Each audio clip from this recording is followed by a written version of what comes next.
¿cómo están? Buenos días, nuevamente con su programa Económica, como todos los viernes, y bajo la señal de Andina Canal Online. Hoy vamos a conversar con el señor Sergio Espinosa. Él es superintendente adjunto de la Unidad de Inteligencia Financiera del Perú, quien nos va a acompañar y le damos la bienvenida. Buenos días. Señor Espinosa, un poco para que los amigos entren en contexto, la Unidad de Inteligencia Financiera ya se creó hace buen tiempo en el país y ha ido trabajando y ha tenido resultados significativos, pero que muchos todavía no conocen de qué se trata ese asunto. Es un ente autónomo, es parte de la Superintendencia de Banca y Seguro. Correcto, la UIF es parte de la Superintendencia de Banca, Seguros y AFP desde el año 2007. Si bien existe desde el año 2003, el año 2007 pasó a la SBS y ya tenemos, digamos, unos buenos años ahí. Lo que hacemos nosotros básicamente es analizar reportes que llegan de una serie de instituciones, bancos, notarios, vendedores de autos, joyeros, es un abanico importante de actividades, y esos reportes los contrastamos contra nuestras bases de datos, trabajamos hipótesis y elaboramos informes que son enviados al Ministerio Público, a las Fiscalías Especializadas Antilavado, para que ellos prosigan la investigación. Todo el trabajo de la UIF es autónomo, aún dentro de la superintendencia es autónomo. La información es confidencial y no se comparte con otras áreas de la superintendencia la decisión de enviar o no un informe al Ministerio Público, ¿no? Ahora bien, este proceso de un poco de saber cuánto dinero de repente mal habido ingresa a la economía del país y de qué manera afecta a la actividad económica, ¿cómo ustedes han cuantificado este proceso, ¿no? Bueno, nosotros tenemos estadísticas que lo que reflejan es la cantidad de dinero que se ha recogido en los informes enviados al Ministerio Público. Digamos, hay una primera etapa que son los reportes que recibimos nosotros de bancos y otras entidades. No todos esos reportes se convierten en informes al Ministerio Público. Puede haber reportes mejores o peores que otros, más completos o menos, pero en lo que se envía al Ministerio Público hay una cuantificación que son alrededor de un acumulado histórico de alrededor de 11.000 millones de dólares. Pero nosotros no queremos decir con eso que esa sea la cifra que en el Perú se lava, porque para empezar estamos hablando de lo detectado, y para empezar estamos hablando de lo detectado en la UIF, porque también hay otros organismos, la policía, por ejemplo, hace su propio trabajo de seguimiento físico, de inteligencia policial, que arriba en casos que son enviados después al Ministerio Público, y eso no está reflejado en nuestra estadística, ¿no? Entonces, es un número que es interesante, pero que no pretende reflejar la totalidad del problema, ¿no?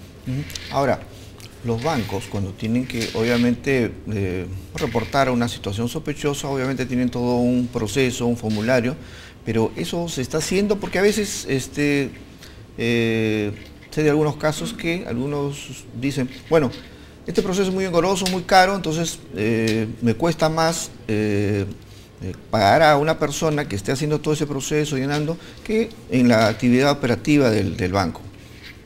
A ver, hay dos cosas simplificando que hace un banco. La primera es cuando una persona hace una operación mayor a 10.000 dólares o su equivalente en soles, el banco tiene que registrar esa operación en un registro especial. ¿Ya? Digamos, yo voy con esa plata y me van a preguntar de dónde viene ese dinero. Entonces yo le voy a decir, lo he sacado de mi CTS, de la caja municipal, le doy el comprobante y anotan eso. Eso queda registrado. Pero también puede haber la opción de que cuando yo hago esa operación, la explicación que doy del origen del dinero no sea una explicación creíble. Por ejemplo, deposito 1 millón de soles y me preguntan de dónde viene y yo digo, viene de que acabo de venir de Monterrico y he ganado todas las carreras del día. Sí. Ahí hay un segundo momento, que es el banco ya no va solamente a registrar la operación, sino además va a llenar un reporte de operación sospechosa, que ya no lo hace la persona de ventanilla. ¿No es verdad? La persona de ventanilla hace ese primer registro, hace un registro de las operaciones, pero todo eso genera señales de alerta que son enviadas a una oficina central, que es la oficina de cumplimiento.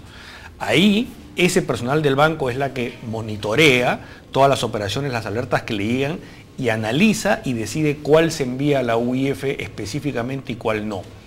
Ahí evidentemente hay una toma de decisión. Entonces el banco tiene que ver, bueno, esta operación que me saltó por inusual, ¿es o no es sospechosa?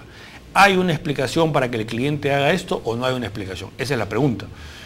Y en algunos casos, por supuesto, nosotros creemos que el banco debió haber reportado, pero no reportó. Y en otros casos sí, pues se ha justificado que no haya reportado porque tenía una explicación. En general, el sistema funciona, porque en general los bancos reportan bastante. Hay un buen número de información que se recibe de esa fuente y de otras empresas también, ¿no? Señor Espinosa, pero hay algunos casos en que me imagino que la gran mayoría de estas operaciones sospechosas, que no necesariamente son tan abiertas y obviamente buscan a otras personas, les pagan un dinero y le dicen, bueno, sabes que deposítame ciertas cantidades. Y al final, pues obviamente este proceso continúa, ¿no? De lavado de dinero. Claro, pero digamos, hay toda una experiencia para detectar eso. Por ejemplo, lo que usted me dice, que es lo que se conoce como pitufeo. Y para yo no superar los 10.000, entonces consigo a 5 personas que los sistemas del banco reflejan eso. Entonces, si yo hago, digamos, 5 operaciones con personas distintas, con montos de 9.000 soles, digamos, eso va a saltar porque los sistemas del banco agregan la información.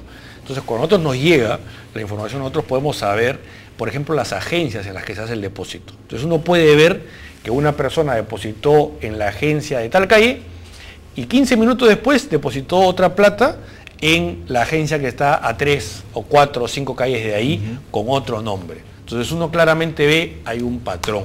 Entonces, lo que los sistemas de los bancos reflejan son patrones. Y eso es lo que nosotros nos envían. Entonces, nosotros tenemos informes donde podemos ver cómo hay una persona o un grupo de personas que ha estado dando vueltas por la ciudad haciendo operaciones en agencias más o menos cercanas tratando de evadir los controles, pero todo eso se refleja. Y como le decía al principio, todavía no podemos de repente saber cuál es el impacto real en la economía, de repente midiéndolo versus el PBI. Correcto. Hay data que ha trabajado el Banco Mundial, el Fondo Monetario, pero que no es data específica de ningún país, sino ellos estiman que entre 3 y 5% del PBI de un país es lo que se lava a nivel global. Por supuesto estamos hablando de una cifra muy gruesa, porque no en todos los países se va a dar exactamente lo mismo. Hay países que tienen mayores fortalezas institucionales y otros no tanto. Entonces, pero es una cifra interesante a tener en cuenta como referencia internacional. Estamos hablando de muchísimo dinero y una cifra además anual, ¿no? Entonces, esa es la referencia. Lo que es claro es que si yo detecto una parte, probablemente lo que ocurre es que lo que no se detecta es mucho más. Eso es estadístico, digamos, ¿no? Ahora, hay países denominados de alto riesgo en este contexto de lavado de dinero y que, bueno, obviamente los otros países tienen que estar como que alertas para ver las posibilidades de que haya de este tipo de transacciones sospechosas.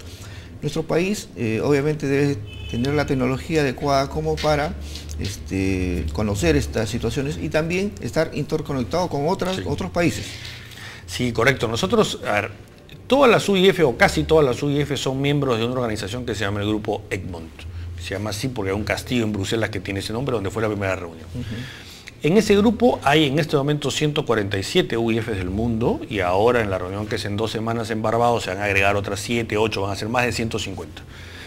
¿Qué hace este grupo? Entre otras cosas, hay una red encriptada que administra la UIF de Estados Unidos a través de la cual se intercambia información. Entonces, si yo tengo un caso, por ejemplo, que tiene que ver con un ciudadano chileno o con una empresa chilena o con una transferencia donde el dinero viene de Chile, yo a través de ese medio le voy a escribir un correo encriptado a la UIF de Chile y le voy a preguntar, este ciudadano tuyo, ¿qué tienes de él? Y ellos me van a responder y lo mismo me preguntan a mí. Entonces, eso se hace especialmente con países con los que tenemos alta relación económica, comercial, financiera, migratoria, como México, Colombia, Chile, España, Estados Unidos. Hay mucho flujo de información en ese sentido. ¿Cuál es el problema? Que en el caso nuestro nosotros no tenemos acceso a toda la información que deberíamos. Entonces, si a nosotros una UIF del extranjero, por ejemplo, nos pregunta, dime si el señor Sergio Espinosa tiene cuentas en el sistema financiero peruano, la respuesta mía es, no lo sé, porque la UIF del Perú no tiene capacidad de saber quiénes tienen cuenta en el sistema financiero peruano. Y esa es una situación gravísima que solamente la UIF del Perú en toda la región la tiene y que además está tratando de ser solucionada a través de un proyecto que se ha enviado al Congreso hace ya algún tiempo, ¿no? ¿Y ese proyecto qué específicamente plantea? ¿Solamente, o sea, también tiene parte de levantar el secreto bancario? Es que eso se trata de levantar el secreto bancario y el secreto tributario. ¿Por qué? Porque si a mí el banco A me reporta una operación, yo de ese banco puedo obtener toda la información. Agencias, horas, videos de los cajeros automáticos, toda la información de las operaciones que ha podido hacer, y ahí eso es una excepción al secreto bancario. Pero si le quiero preguntar al otro banco, oye, ¿tú tienes cuenta de esta persona? No se puede por secreto bancario. Y si le quiero preguntar a SUNAT cuánto ha pagado, no se puede por secreto bancario. Entonces, eso limita seriamente la capacidad de armar una hipótesis conjunta de caso o de descartarla. Porque esa información puede servir también para decir, no, acá no hay nada, esto tiene una explicación si lo miras con los dos bancos en conjunto. Porque la UIF es la única que tiene la capacidad de ver todo el conjunto. El banco ve la relación de su cliente en lo que conoce como relación de su cliente. Hay bancos, por ejemplo, que tienen tarjeta de crédito, otros tienen sueldos, otros tienen otro tipo de actividades. Entonces, es necesario poder ver la operación en su conjunto. Si no, no se puede hacer el trabajo de análisis completo. Y eso es lo que le falta a la UIF, acceso a secreto bancario y tributario. Ahora, específicamente sobre el tema regulatorio, porque es inminente un poco no tocar el tema Oropesa, porque se ha dicho que hay más casos que no se conocen y de repente no se conocen porque no hay las herramientas adecuadas como para llegar a estas personas. ¿Qué nuevas regulaciones de repente se van a plantear sobre el tema de lavado de dineros para adelante? Bueno, a ver, un caso como el que se describe es un buen ejemplo de la importancia de tener herramientas que permitan ver el conjunto y no solamente el caso. Porque para un banco, un cliente específico puede tener una justificación de sus ingresos, porque tiene una actividad, como suele suceder, el crimen organizado tiene siempre una actividad legal al lado.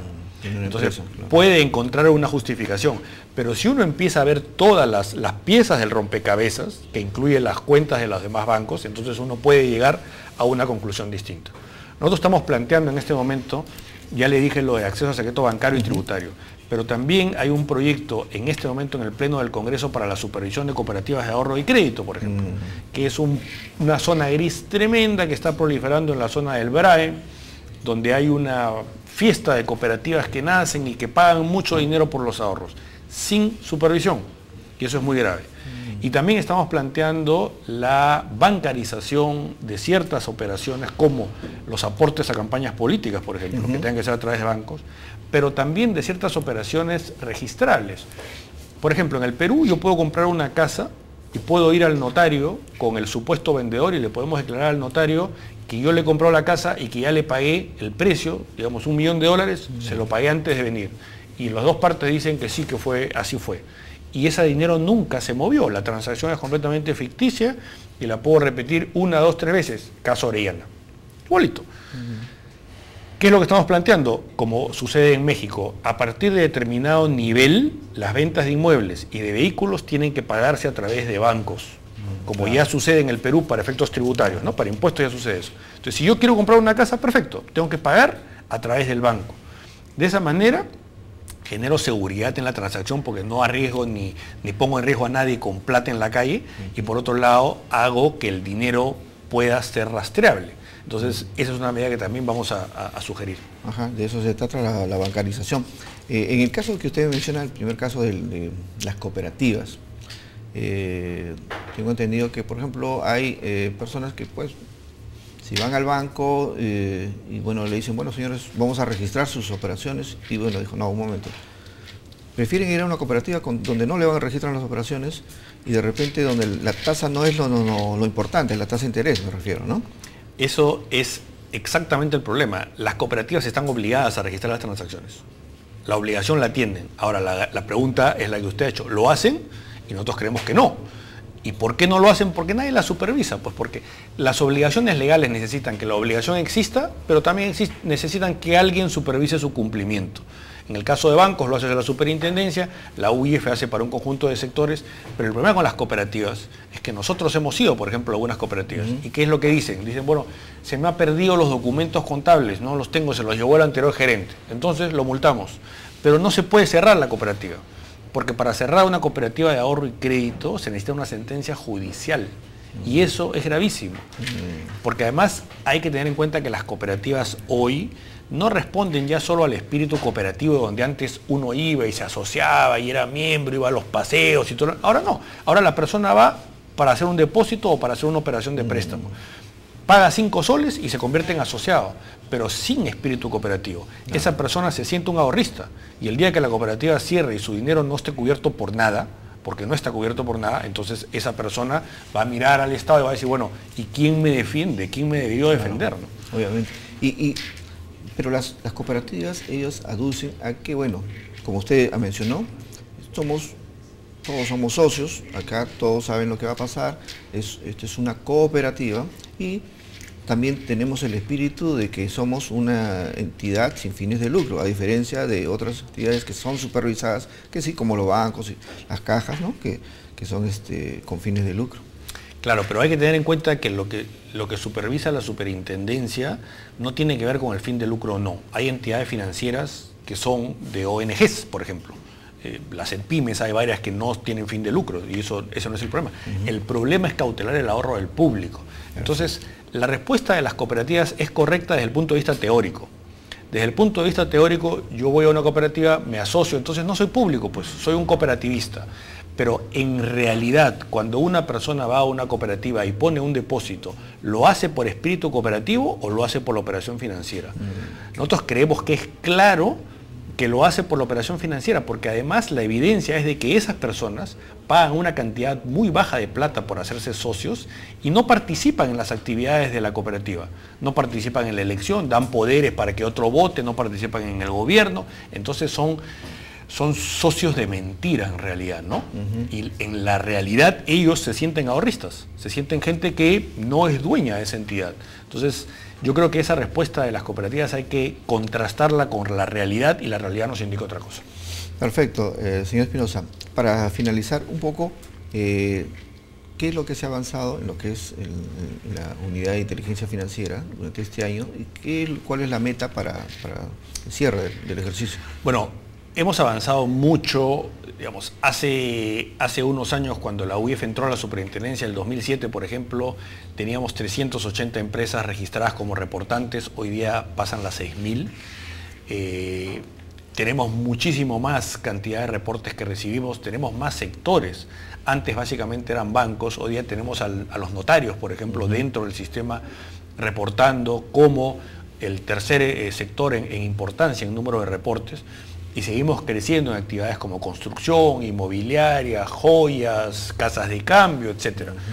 Entonces seguimos aprobando una serie de normativas y seguimos en proyectos. Esta semana estamos lanzando un proyecto para hacer una integración de bases de datos que nos permita a los analistas nuestros dedicarse a analizar y que sea el sistema el que les bote la información. Ya no sean ellos los que tengan que hacer accesos página por página de las bases de datos. Entonces yo creo que tenemos una muy buena perspectiva a futuro, se ha avanzado mucho en general en el Perú desde el año 2007 hasta hoy, pero también hay que tener en claro que queda muchísimo por hacer, porque nosotros avanzamos a un ritmo, pero la criminalidad avanza tanto o más. Y si no tomamos las medidas en este momento para estar a la altura de ese reto, más adelante lo vamos a sufrir como país y tenemos experiencias regionales que así nos lo muestran. Perfecto, señor Espinosa. Yo le agradezco por estar con nosotros y por comentar esto a nuestros amigos de Económica que, bueno, ahora conocen más de lo que es la unidad de inteligencia financiera. Muchas gracias. Amigos, con ustedes, hasta la próxima semana, siempre en Andina Canal Online.